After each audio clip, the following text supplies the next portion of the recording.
You made it through more than half of the course, and in this series 600 we will continue with dynamic setups. So what setups can we use to improve our entry? It is about order book footprint. Let's dive into that.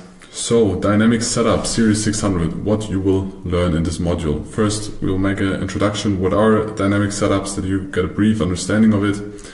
602, what is the footprint chart? We will not go into very detail because this is not a footprint or order flow course. We'll just explain you what we will use for entries or signs for strength and weakness. Then the footprint chart details, we get a little bit more in detail about high volume, low volume areas and so on. And the order flow basics, the order flow speed and absorption, and technical setups in the end.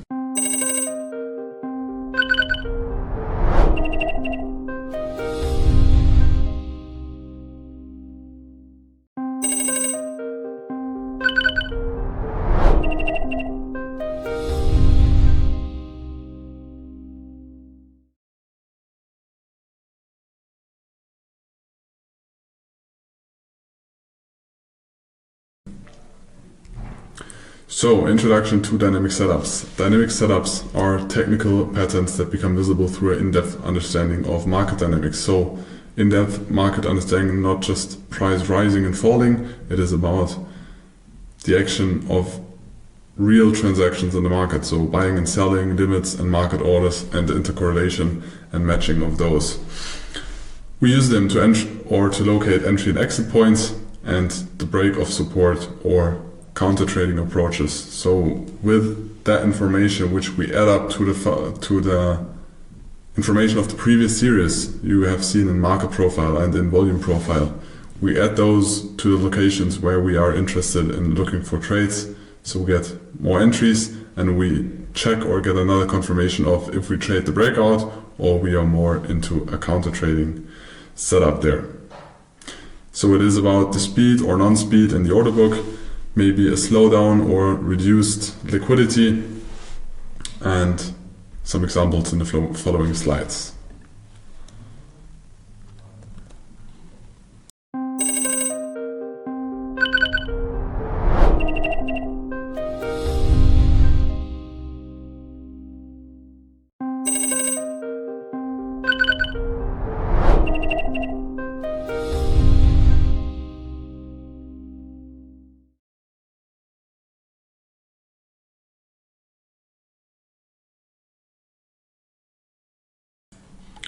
Let us start with a footprint chart.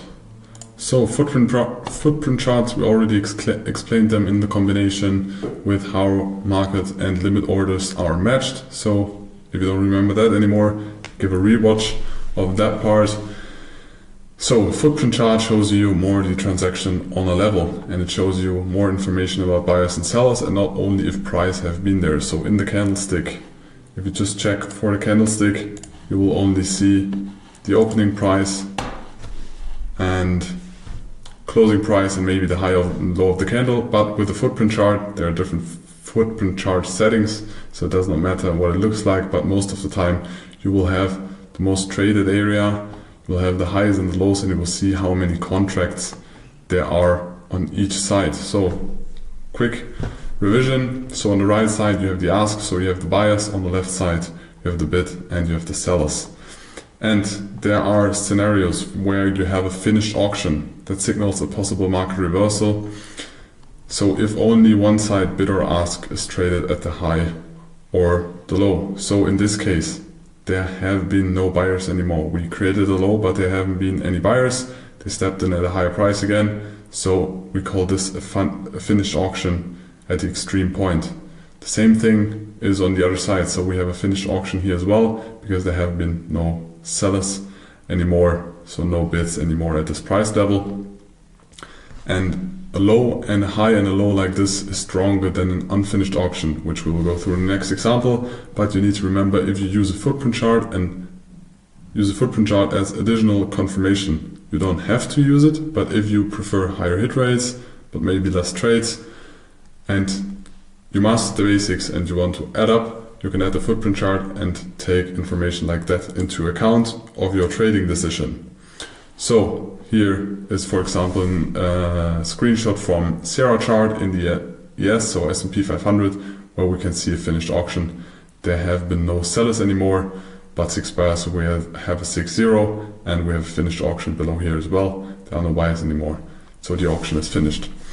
If we have a strong high and a strong low, there is no really valuable information, but you can take into approach that the more value or the more contracts that are traded at an extreme, the more participants accepted to trade there. So the likelihood of this area being tested again is higher than if there is really a decline, the more extreme the price is getting or going. So on the other side, we have also an unfinished auction. An unfinished auction indicates the price range will still be worked through or tested again. Such areas offer potential trading opportunities, or you can use them like a target because price is more likely to go there again on this side, because there will be very often be multiple tests. Very often you also have double tops or double bottoms. For example, you have 2 finished auctions itself, but you have a double top which is likely to get taken out as well. And here you have an unfinished auction, so the likelihood of this level being tested and most likely overtraded again is high.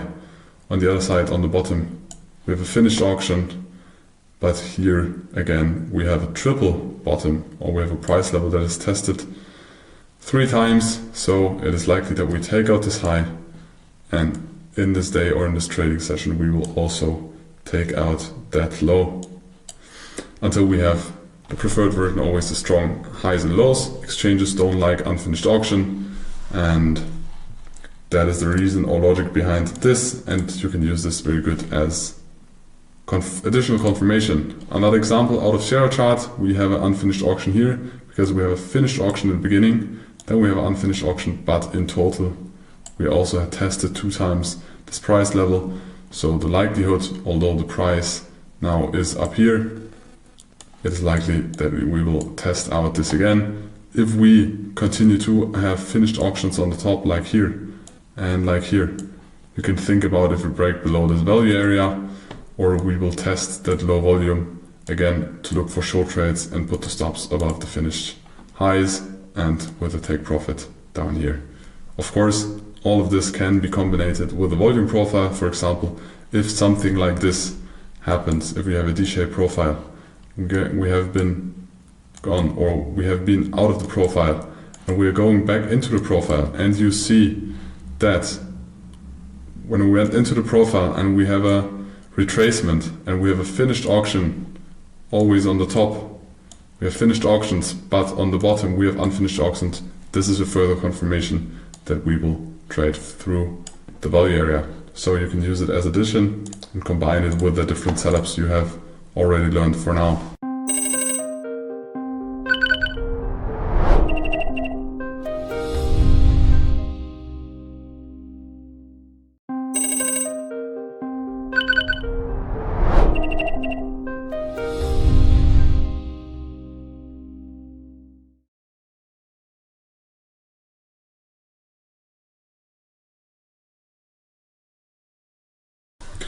Dynamic Setups 603, again about footprint chart, but some more details about it and the combination of high volume and low volume.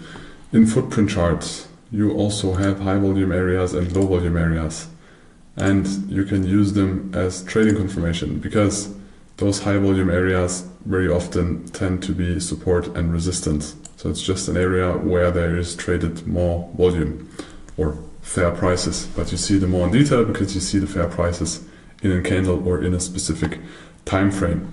So many market participants want to trade or have traded over there, and stop losses and take profits can be positioned there. So take profits, if you get here from the top, you can place your take profit before that because it can act as a resistance and it's not 100% sure that this area is going to be accepted again. And if you are long, for example, if you waited for a retest and try to scale here in on the top of that range, you can put your stop loss on the other side. So because this area is going to be very likely to be protected. So in an example, if you have a footprint chart and you see we have a finished auction on top, we have an unfinished auction on the bottom, and we have some high value areas and we have some low value areas, like in this one. You see there's getting less and less volume the closer we are near the extreme. You can use those high volume and low volume areas, because a high volume area like this is likely to be tested again in the future. The unfinished auction on the bottom is likely to be taken out and we have a strong high, so you can use this to scale into positions, but the entry of positions you prefer in low volume areas. So in low volume areas like this one, you can see it also in the footprint chart, you can look for short trades and then place your stop loss above a high volume area, because that high volume area is most likely going to be, or the likelihood of that area as being protected is higher, and you can look for entries in low volume areas. So you can look for an entry if you would like to scale in short, because you want to make a take profit below this unfinished auction or double bottom. Double bottoms are most of the time just short-term reversal signs. They're most of the time not long-term, so at some point they will be tested again and you have a strong high, and then you look for options to scale in short. You can try to scale in short at this area and put your stop loss above the high volume profile, or you can try to scale in here and put your stop loss above the high volume area above, so it is above here. And in an extreme scenario, when you're really risk taker, you can also try to scale in at this low volume area, so it's like the wick of the candle most likely, but you see there is less acceptance that you scale in there and put your stop loss above the high or a couple of ticks above the high. And then you have a very good risk to reward to take out that low.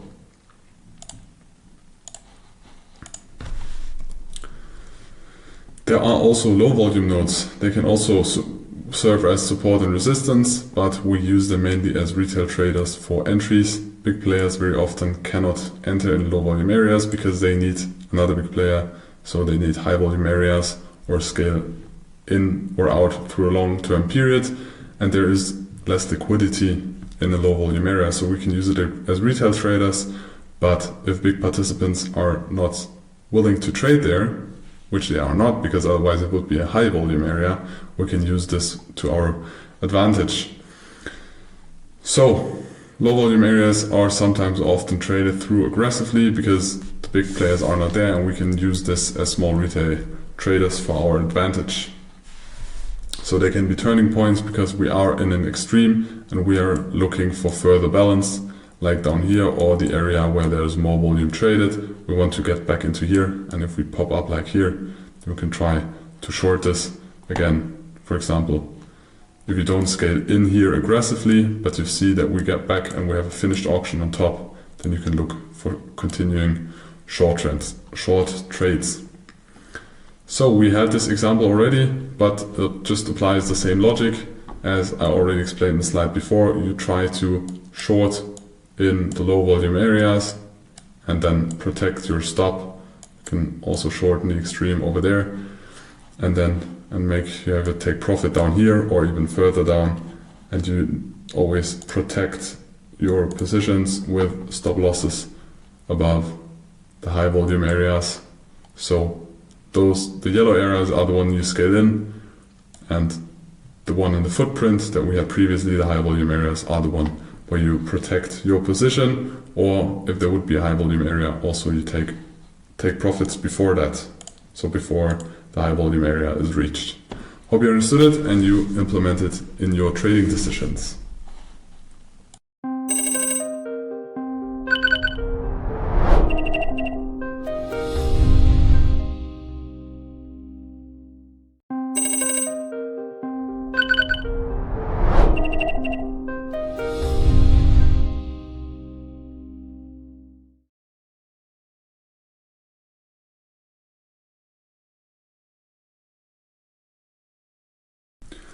Now let us dive quickly into the order flow basics. So order flow, the order book itself, not just candle, not just price. We really want to dive into the order flow itself, and that is in the order book. But what are the basics of order book trading? There are traders, there are order book or order flow scalpers that only look at the order book. They don't need price action. They only look at the market orders matching the limit order, seeing big orders, seeing spoofing. There are a lot of techniques, but this is a whole own trading strategy for itself. But we took out of the order book or the speed or the order flow in general some mechanics that we find useful to combine with the trading strategies and setups we use, and we will explain you this in the following slides. So in the order book you can see that always market orders are hitting limit orders. That way we can see better the liquidity, because the charts don't show you the true participants in the underlying market, because you don't have level 2 data.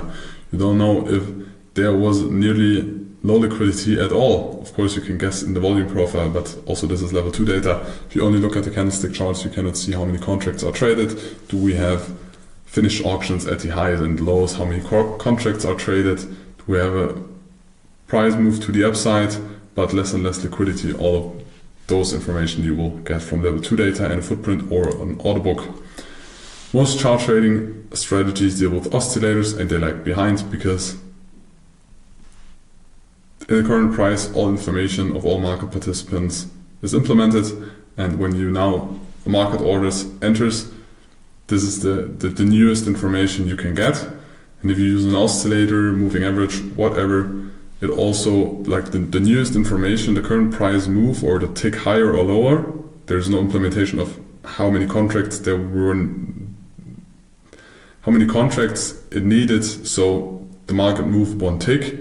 An oscillator, even just the last tick or price movement, is just one small part of numbers, because it is an average over a lot of numbers, all of these oscillators. So it is the most raw data, and we take this in account for entry because we want the current information to have an influence on our trading decisions or trading positions, and not the past data.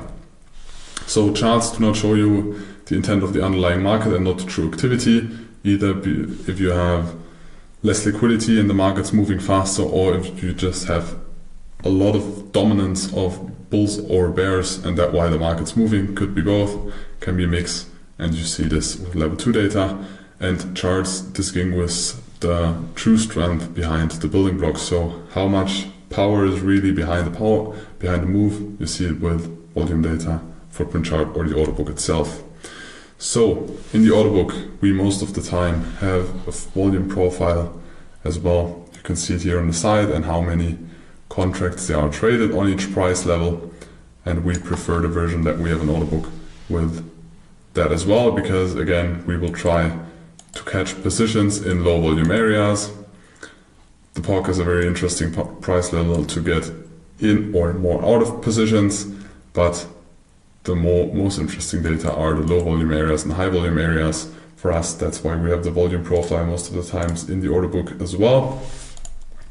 And in the order book in general, we have price, we have the bids, so the people that want to buy. Just on the left side in blue you can see how many contracts are willing to buy on that price level. Then we have the offer. The offer is how many people above the current price want to sell at a specific price. 117 contracts over there. I wanted to choose red. 117 contracts over there, for example. We just, in this example, had the setting that we only see, most likely it's going to be 20 ticks of volume data, and we see the asks or the offer on this as well, but we don't give them that much relevance. I think it's the S&P 500, yes, ES, trade on the CME, because the data directly above and below the price are the most relevant, and you can also see where there is a lot of interest to trade or less interest to trade. But there is a lot of things going on in the order book than just the limit orders, because there are always market sell orders. We can see them here on the left side. So when price was at this price level, we can see how many orders there have, or market orders there have been sold. and we can see how many orders there have been bought the last time the price has been at this level. For example, on this place you can see that there is a 214 lot accumulated market order short. So if you compare this with the different numbers above, you see the price points before that, there is no such big number, and we are at a high volume area. We are close to the POC, so there is a lot of interest to trade, and this can give you valuable information. But just quick explanation that you understand the order book. It's not 100% necessary that you also take sells and buys into account. You can just take an order book with buys and sells. You will either way see the speed of the order books and the things we use and combine. So with order flow, we really read the pure price action. We will always see market orders hitting limit orders. That's it. And we see how the orders are matched and how fast they tick besides, and how many orders there are really on one price level, because price can stay on one level and there is no real trading action most of the times when we go to an extreme. So you just open any order book or go on YouTube and open an order book and just watch it, and then you will see it is ticking sometimes very fast up and down. Sometimes it just stays on one level, and like on this example, a lot of orders are accumulated. But when you will reach an interesting price level, for example, most likely in this day we will trade it a lot of up and down in here because we spend it a lot of volume.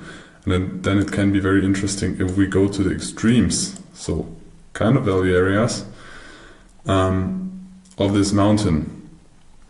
It's interesting to see if the slow or the speed of the order book is slowing down. So how fast is the interaction between buyers and sellers? And if this slows down, it is the first indication that the acceptance here is low. So price can still spend some time over there, but the interaction gets slower, less contracts get traded. That's the first sign that this resistance will be declined and we don't have a breakout.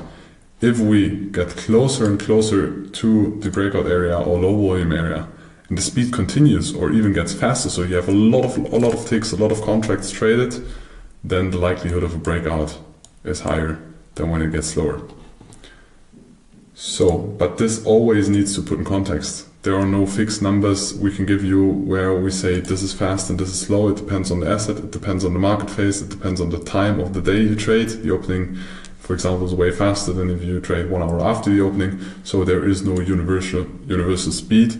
But when you look at a market, you will get a feeling for it. What's fast and what's slow, and also what's a big order, what's a big accumulation and not.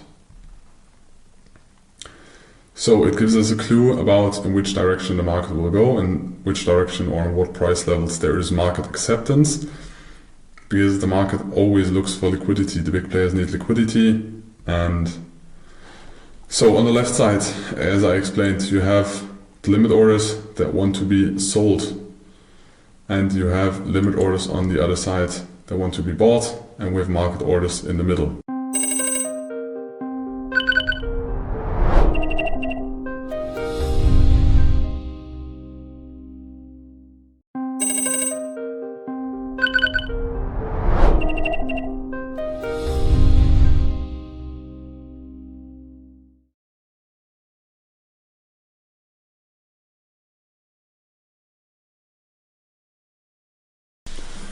So in order flow, dynamic setup 605, there is speed and absorption, and we can spot that in the order book. What is speed? Very important to know. So the speed with which a market trades in one direction. So there are two types of speed. Either the speed of ticking, so how often the market changes the tick it is trading on, but also how fast the market, for example, if we have a big order here, you can see the 162 contracts. How fast do we approach this market? Do we go there step by step? Some ticks up, some ticks down, some ticks up, down, up, down, up, down, up, down.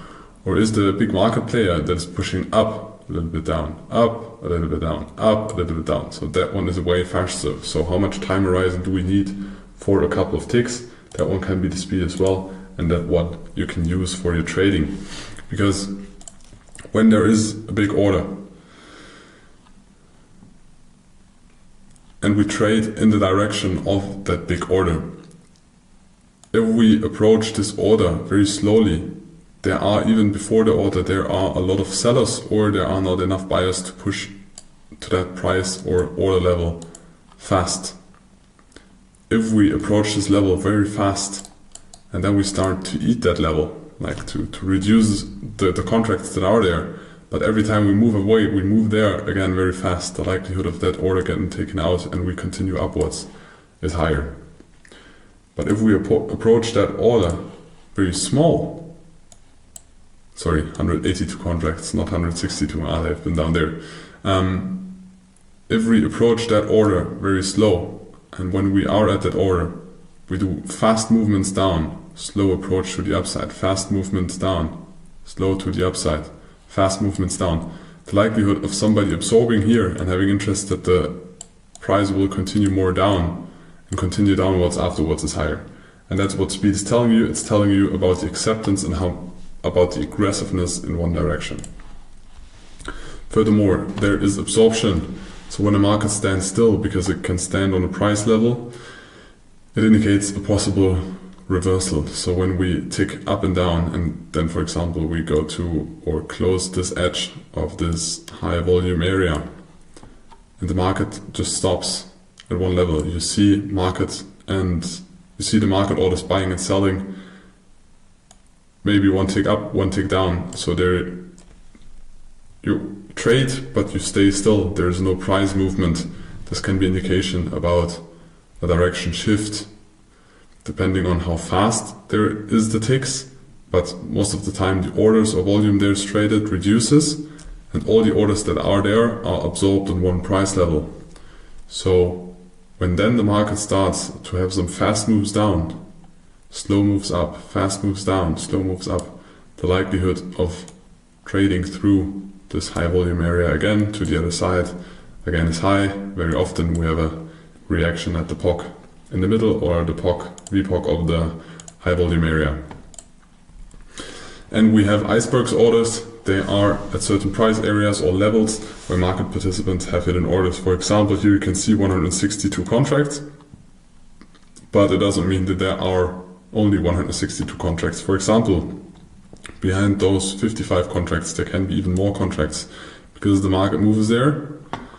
And then when nearly or very close, when the 55 contracts are eaten, so somebody went there and bought 55 contracts market, another 55 contracts are behind that and are put on that price level. And if they are gone, another one and another one and another one, another one, another one, another one. For example, if there are always just 21 buy limits in the bid, and then we hit the bid and there are 214 contracts traded, this does not match with the 21 contracts that are there, but it's likely that there can be an iceberg order that just always pushes back contracts. As soon as the contracts are bought, they just put another limit and another limit, and this happens very fast and algorithmic. But you see that there is kind of an absorption of a big player is gathering some contracts on one price level, and these can act as support and resistance because the big players don't want just to put 1,000 contracts on a price level because it would be too obvious. That's why they hide it. And also the algorithms that do absorption hide the activities of the big player, but in the end you will see in the volume because the volume you cannot hide. So the result of dynamics is you have a combination of, if you have finished auctions on the extreme, like here on the downside and here on the upside, where the most volume is traded and where you have low volume areas for entries. For example, if you are in an uptrend and you want to continue with this uptrend because you have a trend day and you see you have finished auctions at the bottom, you have finished auctions at the top, and you have a trend, you have a finished auction here, so it's less likely that we test this low again. You want to scale in. Where do you scale in? You would wait for a pullback in this low volume area you can see here and wait for an entry somewhere in this area. So you can just buy a limit here, or you will wait if the market goes down there, and then if it slows down, because less volume is traded, there is not that much activity in the order book. That is a combination of the footprint, the volume, the big context, and the order book. And then you scale in long, and you put your stop loss below the high volume area because it is likely that this one's going to be protected. So that is the combination of those dynamic setups, and you can use them to improve the entries and to improve the trading performance. But for that you need to understand the logic behind it, but I hope you understood the logic. Otherwise feel free to reach out in the Discord. So, market dynamics and their interpretation. The dynamics of order flow allow us to understand how fast or aggressively, so speed of the order book, but also the size of contracts that are traded, and with what volume the market is traded. This information helps us locating fair and unfair prices. Fair prices always there where there has been a lot of contracts, unfair prices where market participants tend not to trade. These can act as support and resistance zones, and we try to find always the big players and follow them because we are the small fish. We can get in and out of a position very fast. They can't, so we need to spot them and then we swim with them like the small fish with the big sharks.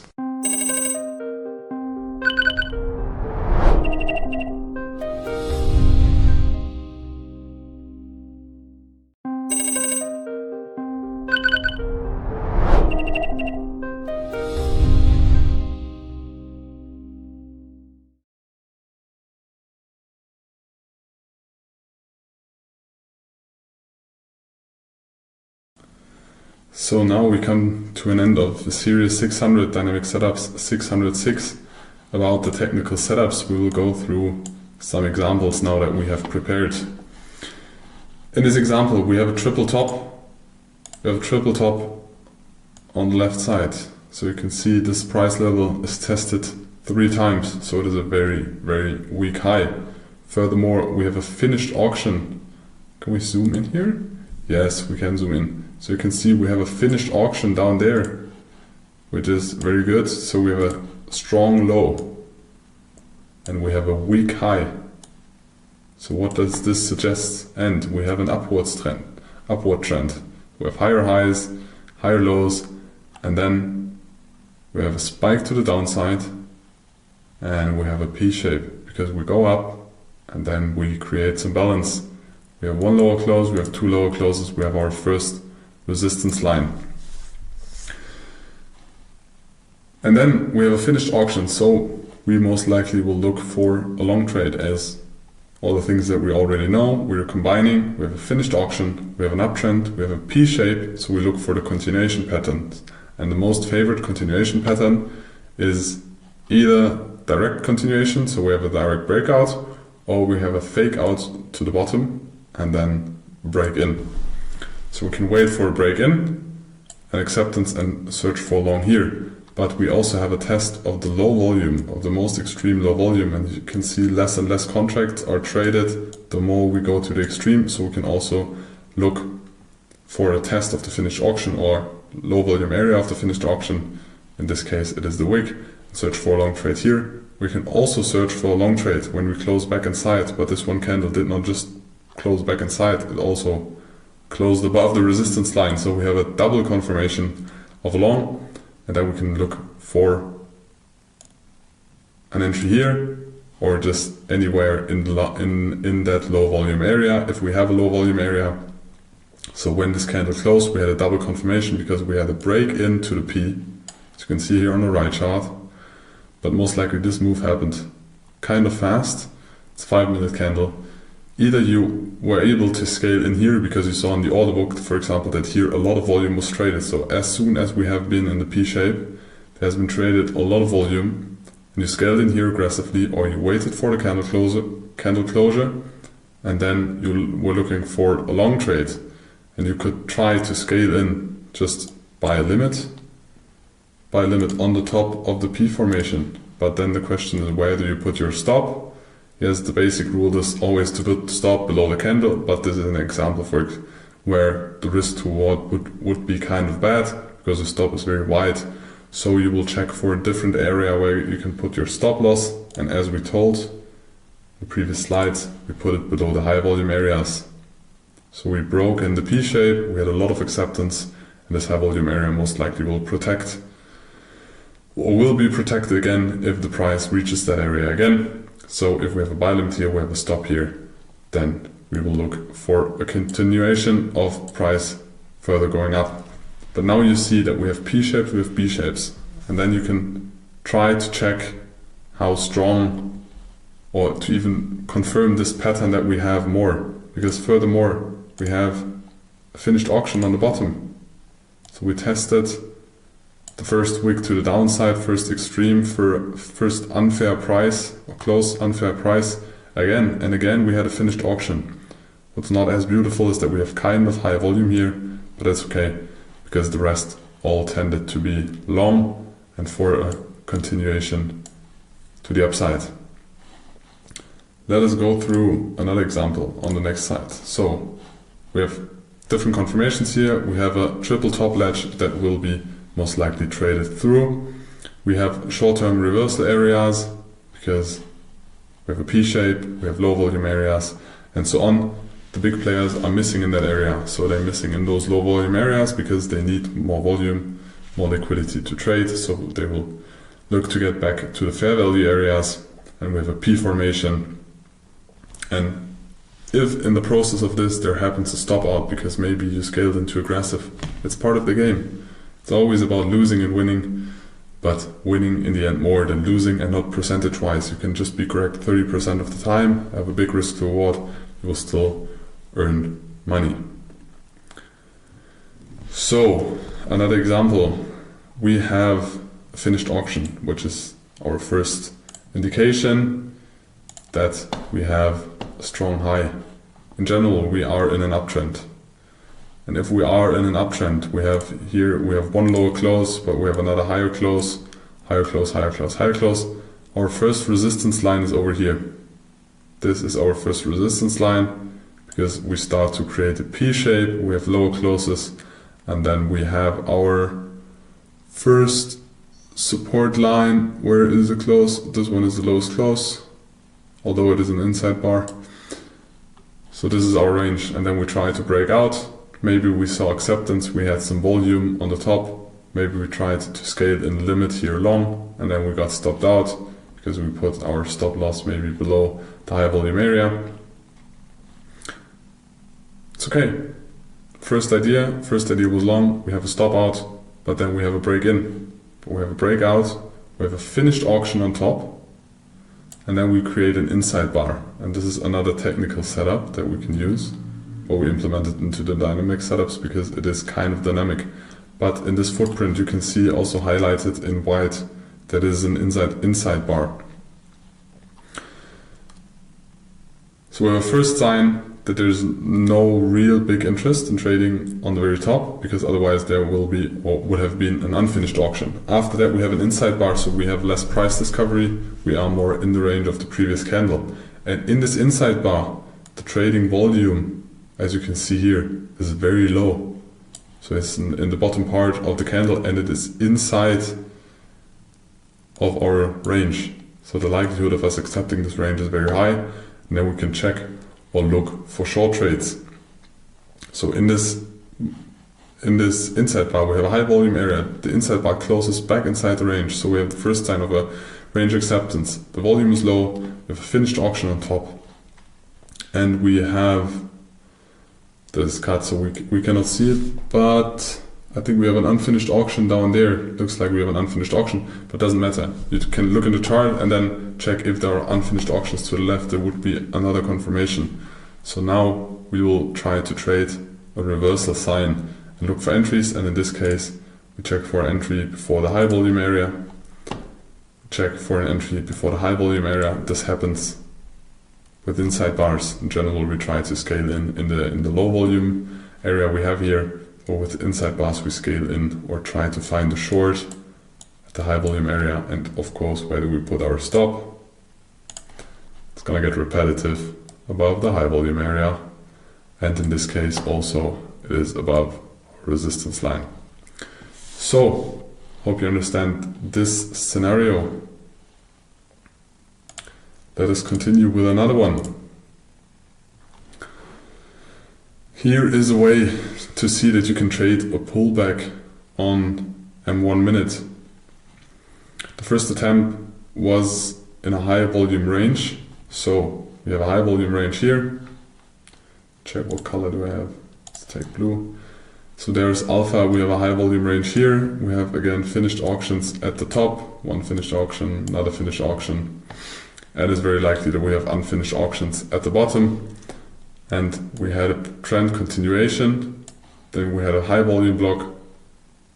And we look to trade in short below this high volume block because there has been a breakout. The breakout failed. We have formed 1-2 lower closes, P shape here.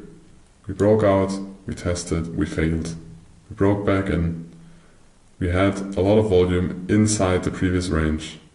So we check to go below the range because this volume mountain is at the break-in, back at the break-in. And then we will try to test this and then trade to the downside, most likely to the low of the range. But as we already told you, the better take profit is at the start of the impulse, which is at least here, very likely this low because this is also a weak low, very likely an unfinished auction here, a ledge. Can take profit here and look for this area to trade. And if you have trades like this, you have a very good risk to reward because it's above 4, above 5. If you stop here, of course, sometimes the market will continue and you will get stopped out, but it's part of the game. It's part of the game. So another example, we again have a P shape. So we had kind of illiquid phase here before, a lot of gaps because it is in the night session. So we don't want to trade stuff like this and count closes here because too illiquid. We want liquidity. So we have the market open here. You can see market spiking and then we form a P shape. So it looks like we're going to have a very aggressive trending day in this case.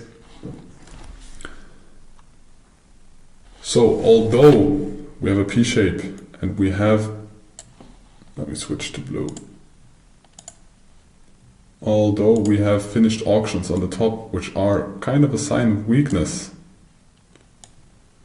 Because we want more action. We want, like here, we want a breakout, we want volumes getting higher, and then we break back in, and then we start to accept or create volume again in the range. I think this is the FDAX, because way less contracts are traded. We can try to trade the break-ins. Maybe we get stopped out, no problem, because on the second attempt, because this is no real attempt, there was no P shape yet, the P shape, so this was the first try.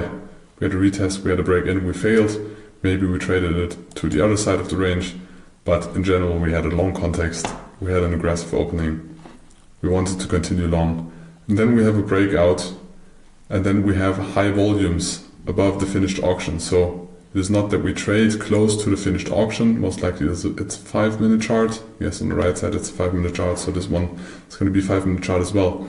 We trade close to those areas of the finished auction and we create high volumes like in this side. You can just take a footprint chart and say when there is 200 or 300% of the average volume traded, you define this as a high volume area.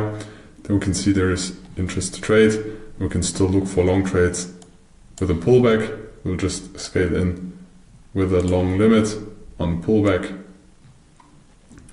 to have further confirmation. And where do we put our stop?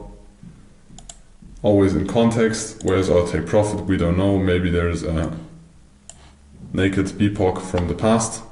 We can put our stop very aggressively. We have kind of unfinished auction or double test here, but we have a finished auction here.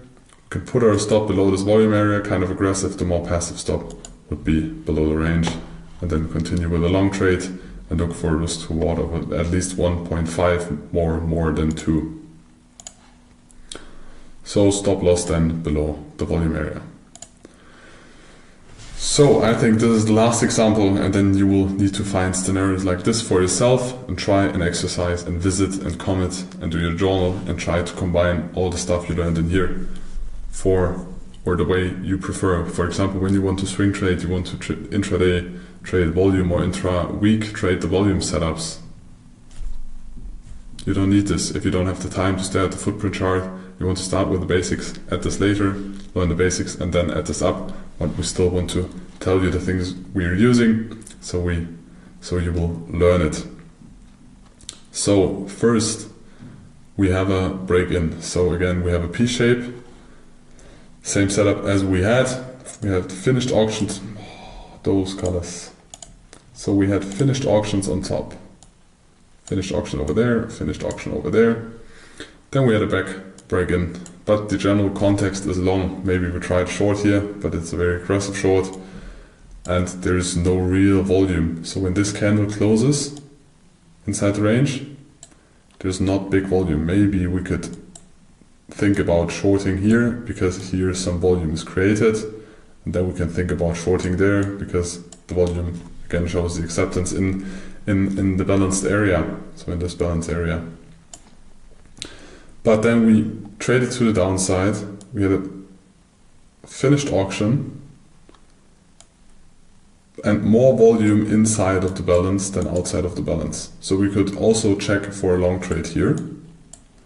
But then we continue and then we build volume above here. So this is the alpha move. So this is the more important information that this is the first indication, but the more important information is that we trade higher to accept the prices, that we have a lot of volume, and then we look for the continuation.